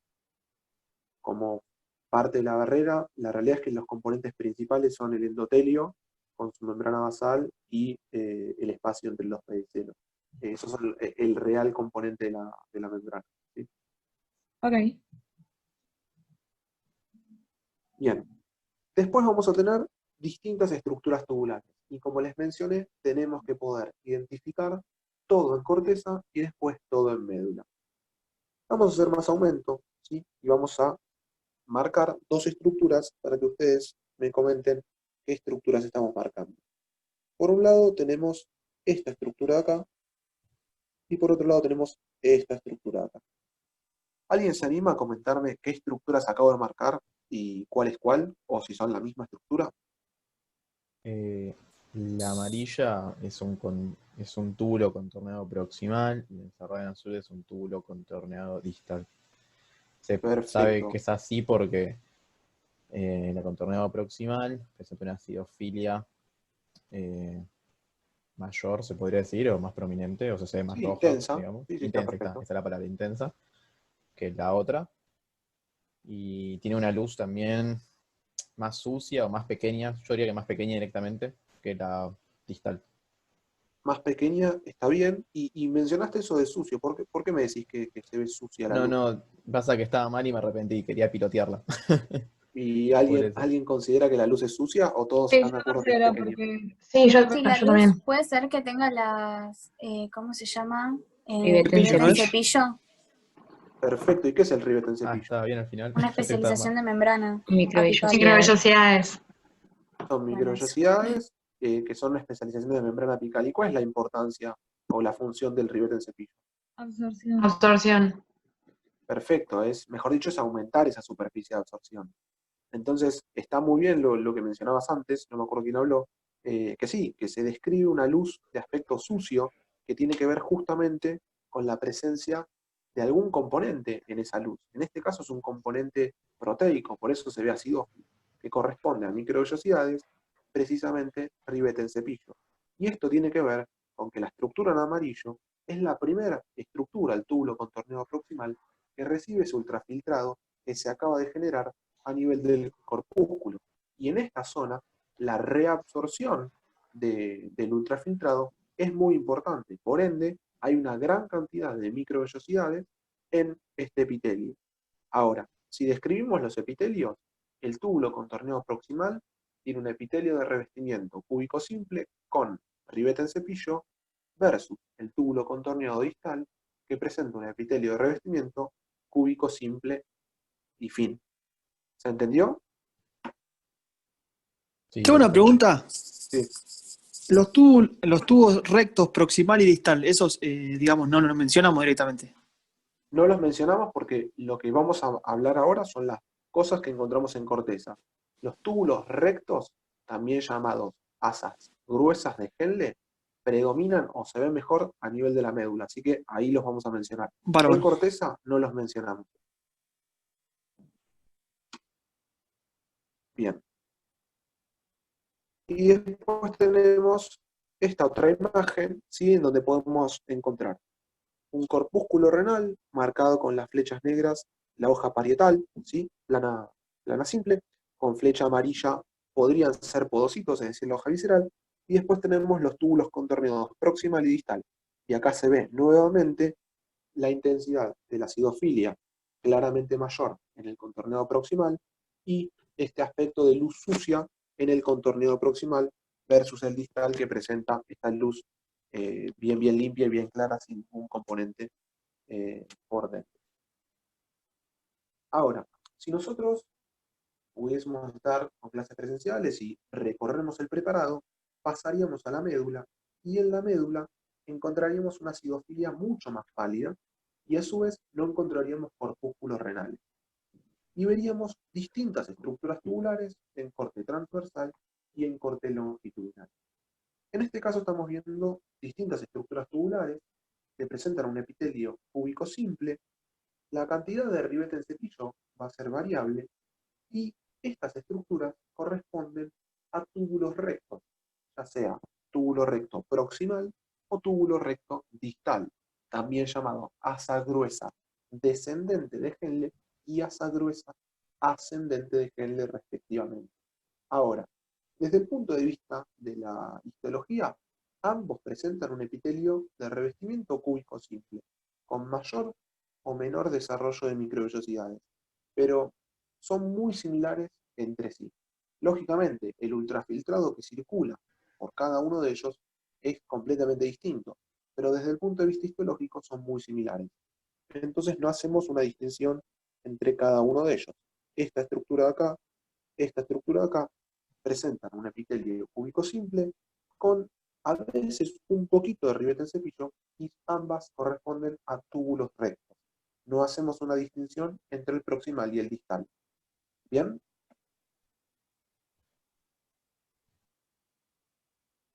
Perfecto. Lo que nos queda charlar ahora corresponde al asa delgada de Henle. El asa delgada de Henle es una estructura que presenta un epitelio que está descrito como cúbico bajo o incluso plano simple. Es una estructura que se puede ver tanto en cortes longitudinales como en transversales, y lo que nosotros vamos a ver son estas dos estructuras de acá. Esta de acá y esta de acá. Fíjense que el epitelio en algunos sitios, algunos núcleos, se ve más cúbico y a veces se puede ver un poco más aplanado, pero es un cúbico más bajo en comparación al resto. Y otra característica es que el citoplasma está un poco adelgazado, lo que nos da este aspecto de protrusión hacia la luz de los núcleos, como que los núcleos están adentro de la luz. Y esto es típico del asa delgada de Henle. Lógicamente tiene una porción descendente y una porción ascendente. Sucede exactamente lo mismo, solo tenemos que marcar asa delgada de Henle. Estas dos en cortes transversales, versus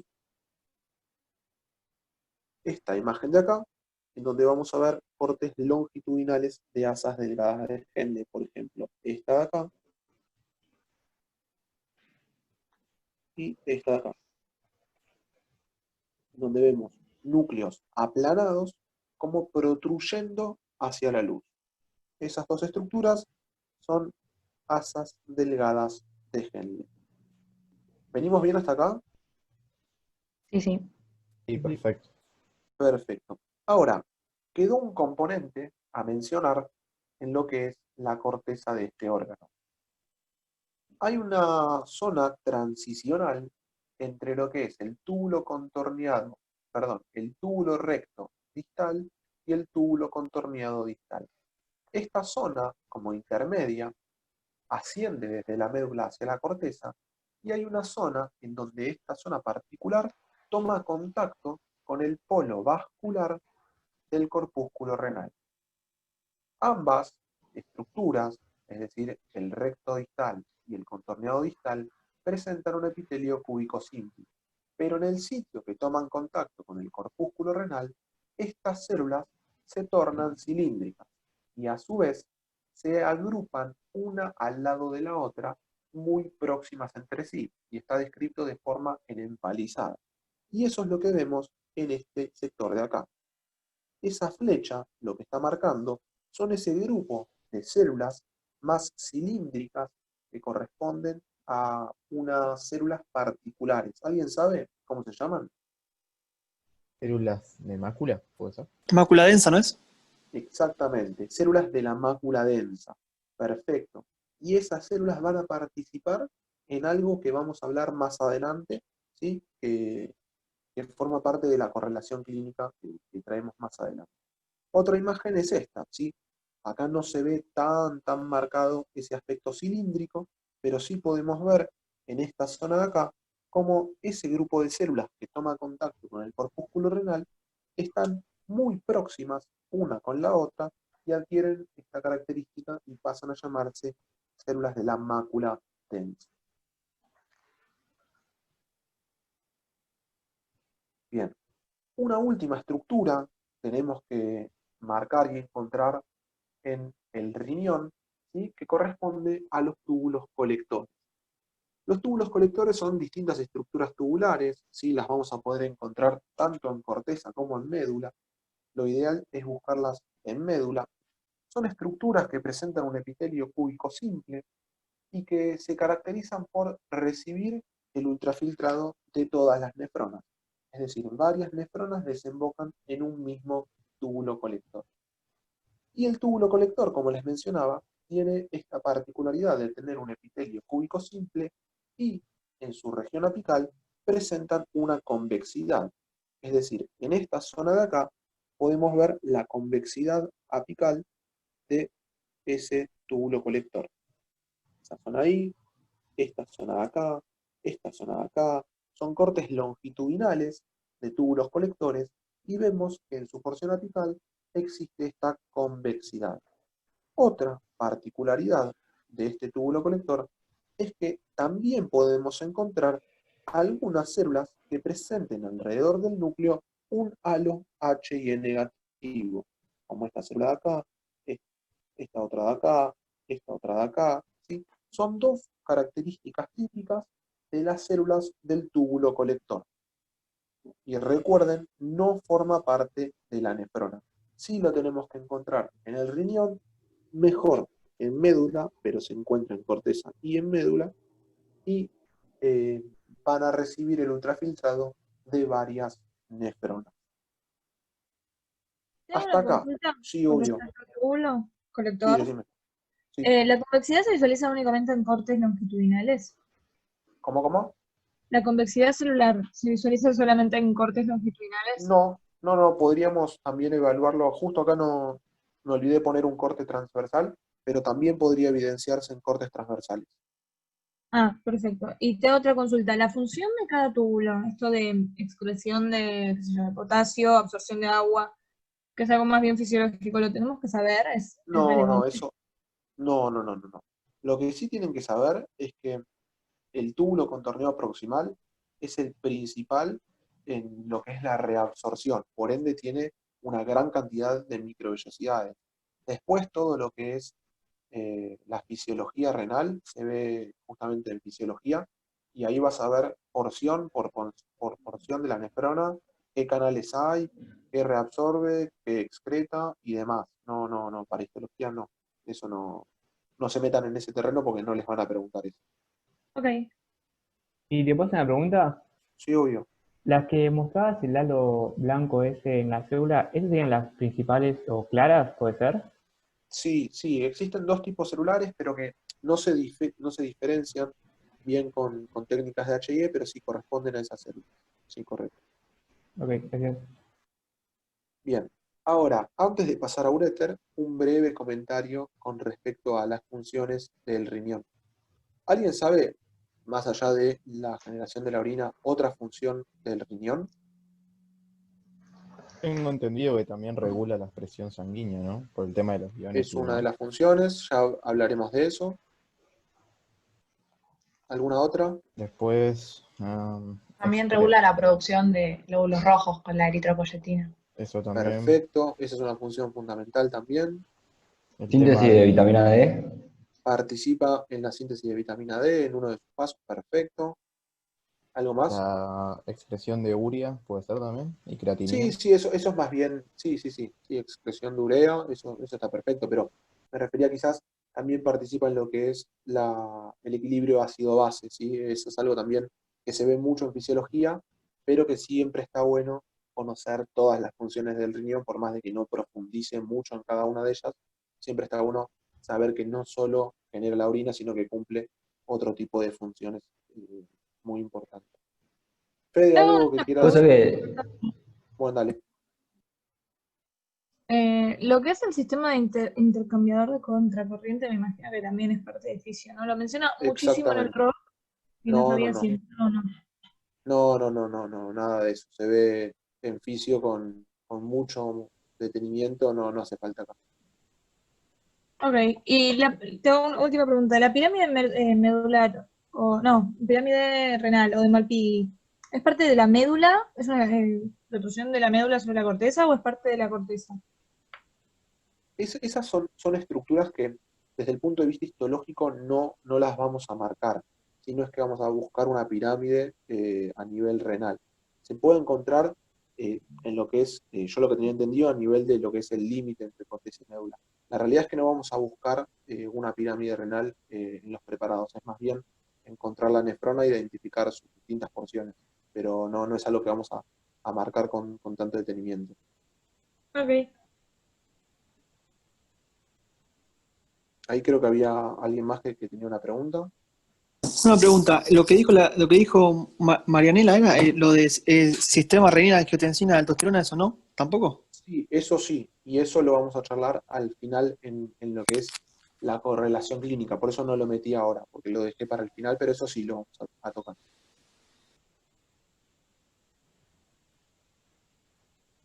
Bien, No sé si estás ahí, Dai, o Fede, si querían agregar algo más de riñón. No, yo por mí estoy. No, también, perfecto. Genial. Bueno, acá vamos a charlar de uréter, ¿sí? Eh, el uréter es un pequeño comentario, vamos a hacer, no es muy extenso. El uréter, la función lógicamente es conducir la orina desde el sitio donde se produce hacia la vejiga, que es el sitio donde se almacena. Presenta un patrón histológico básico, presenta una cavidad central, es un órgano hueco, y presenta un patrón histológico básico compuesto por una mucosa, una muscular y una adventicia o serosa, dependiendo la porción del órgano. La mucosa va a estar compuesta por un urotelio, que es un tejido epitelial de revestimiento, urotelio, polimorfo o de transición, con su lámina propia de tejido conectivo. Por debajo va a encontrar una capa, una túnica de músculo liso, con músculo liso en dos incidencias de corte. Una capa longitudinal interna y una capa circular externa. Y por último, adventicia o serosa. Ahora, repasando un poquito lo que es el urotelio, recuerden que el urotelio es un epitelio que tiene varias capas, que podíamos distinguir al menos tres tipos de células. Células en paraguas, con esta convexidad apical y en contacto con la luz, células en raqueta a nivel intermedio y con este espacio alrededor del núcleo Hi negativo, y células basales, que son aquellas que van a dar origen al resto de los tipos celulares. Y por debajo, su lámina propia de tejido conectivo.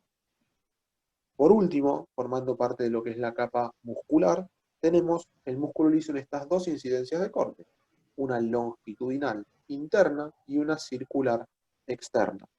Teniendo en cuenta que nosotros vemos cortes transversales del uréter, la capa longitudinal interna, que va paralela al eje mayor del uréter, se ve en corte transversal, versus la capa circular externa, que es perpendicular al eje mayor del uréter, la vamos a ver en cortes longitudinales. Y por último, como les mencionaba, adventicia o serosa. Y por último, también un breve comentario respecto a vejiga. Si es un órgano también hueco, cumple la función de almacenamiento de la orina, y también tiene este mismo patrón histológico básico, con una mucosa, una muscular y una adventicia o serosa. La mucosa va a ser exactamente igual, urotelio más lámina propia. La muscular va a tener músculo liso en distintas incidencias del corte, se dice que puede haber entre 3 o 4 capas de músculo liso, pero no vamos a marcar ni circular ni longitudinal, y al músculo liso de la vejiga le vamos a decir músculo detrusor. Es el nombre particular que adquiere el músculo liso de la vejiga. Y por último, adventicia o serosa, dependiendo la porción. No tiene mayor complejidad la vejiga. Fíjense que el uréter y la vejiga comparten el patrón histológico básico, siempre con alguna que otra cuestión diferencial, pero tienen el mismo patrón histológico básico. ¿Alguien tiene alguna duda con respecto a estos dos últimos órganos? Son bastante cortitos, bastante sencillos. ¿Cómo habías dicho que se decía el músculo liso? En la vejiga, al músculo liso le decimos músculo detrusor. Detrusor, ok. La lámina propia se definía como tejido conectivo colágeno denso, ¿dijiste? ¿O cómo era? Dos No, confundo. la realidad es que la lámina propia van a poder leer, yo les mencioné tejido conectivo nada más, sí, es un colágeno. En algunos lados yo lo he leído como laxo y en otros como denso. La realidad es que eso va a variar, depende de dónde lo leas, pero cualquiera de las dos cosas está bien. Siempre menciono lo mismo, la comparación entre laxo y denso se hace en piel, que es un órgano en donde tenés los dos conectivos para poder comparar, y el resto se habla por la similitud que tenga con las capas de la piel. O sea que si vos digas que es laxo o denso, va a estar bien, no hay mayores diferencias en relación a eso. Perfecto.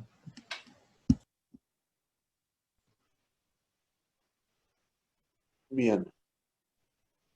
Y lo último, esta correlación clínica, si es un pequeño casito clínico, ahora lo vamos a leer, y en base a este casito clínico vamos a charlar uno de los aspectos teóricos importantes, sí, muy importantes y tomados a nivel renal. Dice, acuda a su consultorio Fernando de 58 años. Fernando refiere que la semana pasada se sentía un poco mal, fue a la farmacia del barrio a que le tomen la presión. La persona que lo atendió le comentó que la tenía elevada y le recomendó consultar al médico. Fernando es un paciente sedentario, trabajista de larga data, presenta sobrepeso y le comenta que sus padres y sus hermanos son hipertensos. Luego del examen físico y demás pruebas, usted diagnostica que efectivamente Fernando tiene hipertensión. Como medida terapéutica, le recomienda disminuir sus factores de riesgo y además le prescribe una droga que se llama enalapril, que es un IECA. No hace falta que recuerden esto, solamente forma parte del caso clínico. Fernando consulta cómo es que este fármaco va a disminuir su tensión arterial y usted recuerda esto que aprendió en esta clase de histología. Ahora, ¿qué relación pueden establecer ustedes entre lo que es la tensión arterial y el aparato urinario?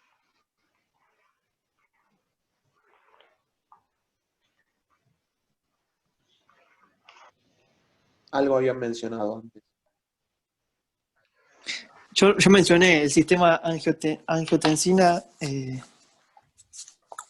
Aldosterona. aldosterona, claro. Perfecto, Pero- es el sistema renina-angiotensina Angiotensina, aldosterona. aldosterona. Perfecto. Este sistema, ¿sí? como dice la pregunta 2, es el que está involucrado. En realidad lo que está involucrado es el aparato yuxtaglomerular, ¿sí? Que gracias al sistema de renina-angiotensina-aldosterona puede regular la presión arterial. Ahora, ¿cómo está compuesto el aparato yuxtaglomerular? Por las células de la mácula densa, Bien, las células mesangiales y creo que son las mesangiales extraglomerulares y las yuxtaglomerulares. perfecto, perfecto. Eso me parece fundamental, porque siempre está la pregunta de cómo está compuesta, y dentro de las opciones están las mesangiales intra y extraglomerulares. Las que forman parte son las mesangiales extraglomerulares. Excelente. ¿Alguien me quiere contar un poquito de cómo es el sistema? O paso a la siguiente diapo y lo comentamos entre todos. Yo más o menos entendí que Dale. la mácula densa, en realidad no sé si la mácula densa, pero algunas de esas células son como sensores de la presión, las cuales sintetizan y secretan renina. La renina en sangre capta un componente pre-angiotensina, que no me acuerdo cómo se llama, que lo convierte en angiotensina 1, que en el pulmón se vuelve angiotensina 2, que activa la aldosterona, creo que en la suprarrenal, y no sé qué pasa ahí. Bien, bien. Eso está muy bien. Voy a hacer Después la unos puntos. angiotensina 2 se une a sustancias vasoconstrictoras Bien, y bien. produce el aumento de la presión, ¿no es? Bien, todo lo que dijeron está muy bien. Voy a agregarle algunas cosas para que quede de forma completa, pero todo lo que dijeron está perfecto. ¿Puedo hacer una cosa? Sí, obvio. ¿Puede ser que todo empieza con que se sensa una disminución de sodio? Bien, bien, bien. Todo inicia con dos posibles estímulos. Uno es la disminución de la concentración de sodio sensada por las células de la mácula densa, y otro es el descenso de la presión arterial sensada por las células yuxtaglomerulares, que son células musculares de la arteriola aferente y eferente. Cuando hay un descenso de cualquiera de estas dos variables, las células yuxtaglomerulares sintetizan y liberan renina. La renina van a agarrar al angiotensinógeno, proteína sintetizada en el hígado, y lo modifican a angiotensina 1, que por la enzima convertidora de angiotensina se modifica a angiotensina 2. ¿Qué es lo que hace la Esta es la ECA, angiotensina? ¿no? Esa es la ECA, perfecto. Sí, sí, sí. ¿Qué es lo que hace la angiotensina 2? Bueno, por un lado, estimula lo que es el sistema nervioso autónomo simpático.